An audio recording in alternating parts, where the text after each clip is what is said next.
So let's get into it. All right, history of credit. We're taking it way, way, way back first. Then I'm going to bring it back home. So we're taking it all the way back. All right, ancient credit systems and early lending practices. So I even learned a little something doing my research this week. I just went over some stuff that I kind of forgot, but we're taking it all the way back, 3000 BC, Mesopotamia. All right, I'm a history guy too, so I do like a little bit of history. So I was kind of happy when I seen that. So Mesopotamia is just an ancient civilization.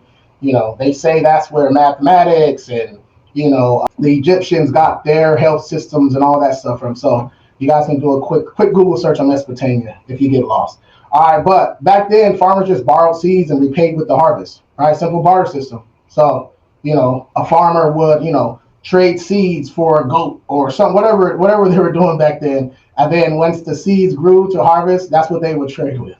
All right. And then we're going to fast forward a little bit to 1754 BC. I told you, we're taking it way back. All right. Code of Hammurabi. There were some other codes and stuff with Hammurabi. That's the one where, they believe if you stole something, you wanted to get stole something, whichever hand you stole that product with, you got that hand cut off. So the Code of Hammurabi has a lot of different stuff, but I didn't even know that this is one of the first lending laws with interest rate caps. It's crazy. All right. And then we're going to fast forward a little bit to ancient Egypt, ancient Rome. All right.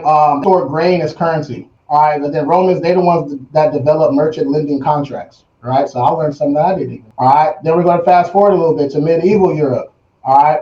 The Medici banking family innovated credit letters. England used tally sticks as proof of debt. I told you, we're taking it way back, but we're going to start bringing it home right now. All right. And then in the 1800s, 1900s, that's when local store credit was created. All right. Farmers and merchants extended informal credit. All right. The 1920s, department store credit. That's when that started. 1920s. Okay. So that was literally 100 years and some change, 105 years ago. All right. Early charge accounts with Sears and Gulf Oil. Yes, the Sears that, you remember the Sears stores. I think they went out of business, but yeah, it all started with department credit.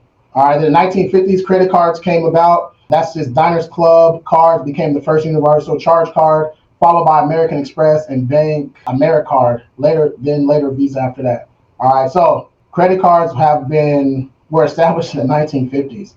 Man, that's actually crazy. All right, then the birth of credit bureaus and FICO scores. All right, so Equifax was in 1899. Equifax was created. So Equifax is a credit reporting agency. All right, so Equifax 1899, TransUnion was 1968, and then Experian 1996. All right, originally started as a small data collection company before evolving into national credit bureaus. People call them bureaus, but they're actually credit reporting agencies.